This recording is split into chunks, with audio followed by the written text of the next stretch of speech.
खरोखर बरं वाटते तुमच्या समोर उभं राहताना. कोणाला आप्पा वाटतो, कोणाला हितेश वाटतो, कोणाला साहेब वाटतो, पण प्रत्येकाच्या मनात आपुलकीची भावना.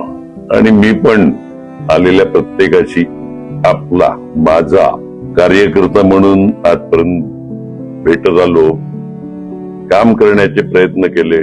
सगळ्यांची कामं 100% झाली असं नाही, पण मॅक्सिमम कामं करत आलो.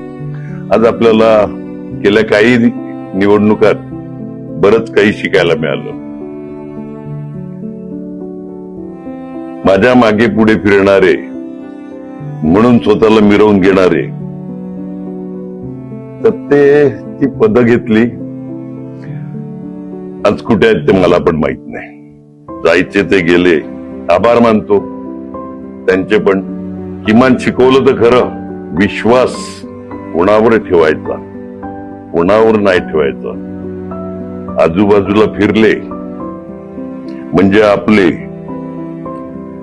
असं नसते. आज जनता सगळं काही बघते. माझ्यावर विश्वास ठेवून जे कार्यकर्ते प्रचंड आवेगाने आणि आवेशाने काम करतात त्यांचा मी आयुष्यभर ऋणी राहील. आणि मी प्रत्येक वेळी सांगितलं, मला बनवणारा कार्यकर्ता आहे. बरेच नेते आले, नेत्यांनी काही जमत नाही, अभिनेते आले, त्यांना आपलं अस्तित्व संपवायचे. एक लक्षात घ्या. आणि अस्तित्व संपण्याकरता मागे एका नेत्याने कॉमेंट्स पण केले लातूर संदर्भात, आम्ही अस्तित्व संपवून टाकू.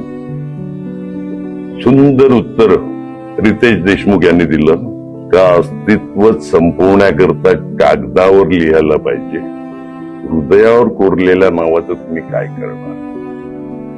आज तीच बाब आहे माझी.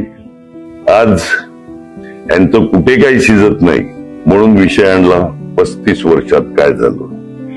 35 वर्षात माझ्या बरोबर डझनभर तालुक्यातून यांच्या पक्षाचे रामभाऊ नाईक पासून, वनगा साहेबांपासून, सावरा साहेबांपासून, म्हणजे आता जे खासदार त्यांचे वडील, हे तुम्हाला माहिती आहे का आपल्या सोपाऱ्यातून निवडून यायचे, पेल्लार मधून निवडून यायचे. वालीव, गोखिवडा, खानिवडा, सायवन, हे अर्धा तालुका यांच्याकडे होता. यांचेच खासदार आमदार झाले विधान परिषदेवर. रवी फाटक, असे सगळे झाले.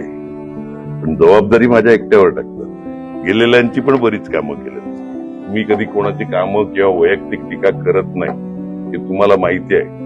फक्त एकच सांगतो, दुःखाची गोष्ट आहे, नवरा बायको माझ्याकडे आले. मी सांगितलं बाबा अमेरिका माझं नाही. क्षितिजला मी बोलवलं, घरीच होतो मी. क्षितिजला बोलवलं, क्षितिज आणि मॉन्टी, त्यांनी फोनाफोनी केले. 4.5 तासाचा प्रवास करून तिकडे आला. सगळी धावपळ केली, सगळे रिलेशन वापरली. ज्याच्या मुलाला वाचवलं एकुलता एक, आणि ज्या क्षितिजनी वाचवलं त्या क्षितिजच्या विरोधात विधानसभेला काम केलं. यांच्याकडून काय अपेक्षा करायची आपण. शिकवलंय आपल्याला इलेक्शननी, आणि ते कर्तृत्व मनात काय आलं ना सगळी काढेल, पण नाही करायचं आपल्याला कोणाला वैयक्तिक. आणि मी मुद्दामून नाव पण घेत नाही, मुलाचं आयुष्य आहे. ठीक आहे, होतात चुका. अशा सगळ्या प्रसंगी सगळ्यांबरोबर राहिलेला मी आहे. मी काय काळजी करू नका, कामाला लागा.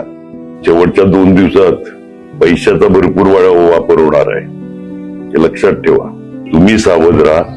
कार्यकर्त्यांना एकच विनंती करेल, शेवटचे 2 दिवस उरल्यात, घराघरात पोचा. जास्त काही बोलत नाही, सगळ्यांना एवढंच सांगतो, टायगर अभी जिंदा आहे, एवढंच लक्षात ठेवा. 115 सीट निवडून आणायचं. धन्यवाद. जय हिंद, जय महाराष्ट्र.